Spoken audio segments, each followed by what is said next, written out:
Hey, welcome back, everybody. I'm here with BettyLou DeYoung, Dr. BettyLou DeYoung from Rise and Reframe Physical Therapy. She has been my physical therapist and for the last week, and she's going to continue to be my therapist for the next month. And I wanted to sit down with her and just sort of discuss a few things that are good talking points, especially after the first week. How are you doing today? Doing just fine. You forgot to mention that we've been friends for a long time, We, too. we have been friends for a very long time too. Yeah, yeah. Professional colleagues and friends before professional colleagues. Yes, Yeah, definitely. yeah, yeah. I mean, that's why I wanted you to help me out because you got the background of who I am as a person and also what I'm trying to get after. And me being a physical therapist, it's in good communication between two people. So yeah. So going into it, so what is expected for someone week one out of a joint replacement, specifically a shoulder joint replacement?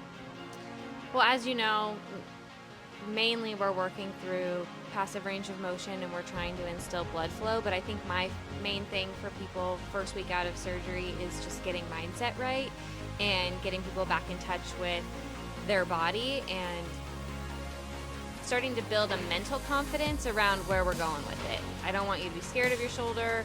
Or whatever the surgical site is, I want you to be confident moving forward and knowing that you're going on the right path.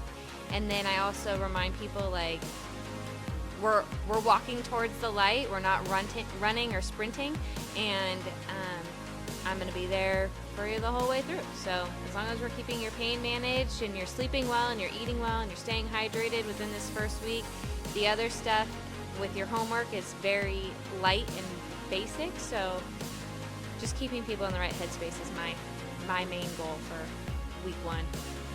Yeah, I agree. I think that's key. That's reining people in sometimes is key. What would you say like the most common mistakes you see for people after having a surgery like a total shoulder replacement? I think it's really important to listen to your providers and your team, your medical team. Like obviously, you were itching to take a shower. We can't do that with staples, right?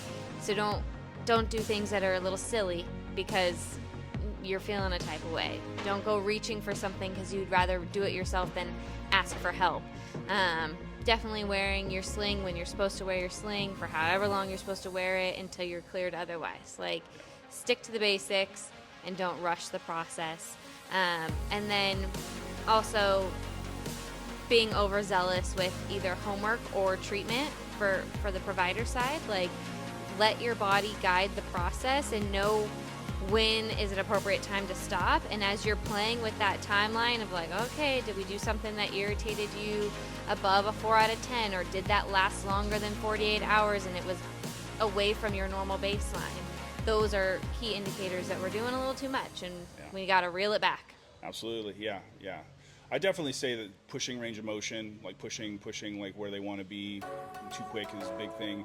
Definitely dropping the sling. I see people come in, a couple days post-operative and they're not wearing the sling, thinking that they're all good to go. Yeah. And it's you can't force someone to do it, but it's sort of pretty bad. But I would say also too, like comparing themselves, talking about their friends or a loved one or someone that they heard about, like saying like, oh, they were back to this and that in a short amount of time, or watching ESPN and having these guys like, oh, they're back to playing top level sports in like 6 weeks, and they're not really putting in the context like a lot of the other social and personal context into that, like access and money. Yeah, you have no idea. Yeah, especially professional sports and athletes, like you have no clue what's going on behind the scenes. Yeah.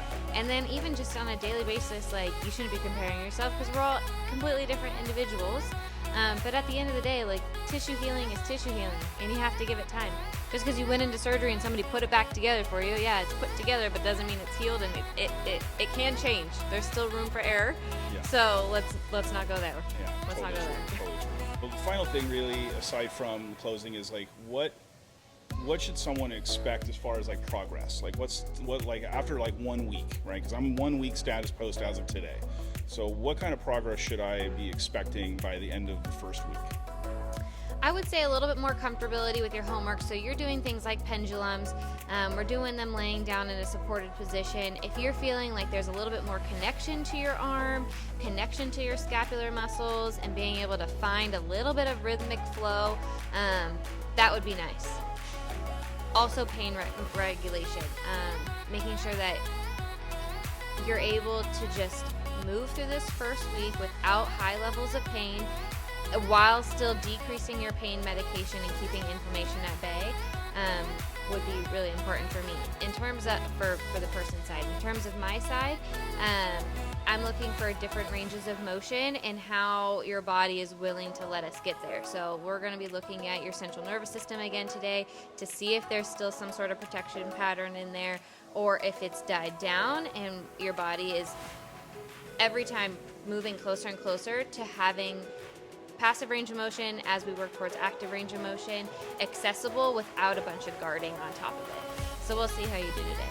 Love it, love it. You know, lastly, like, what would be your one main key advice for a patient coming out of surgery week 1? Week 1 key advice, I would say stay out of your head, follow the rules, drink lots of water, and try and get some good sleep.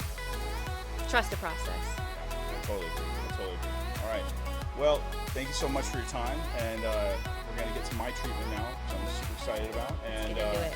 yeah, so you'll probably see BettyLou in the next couple weeks helping me out and dropping a few more knowledge bombs to everyone. So stay tuned. Take care.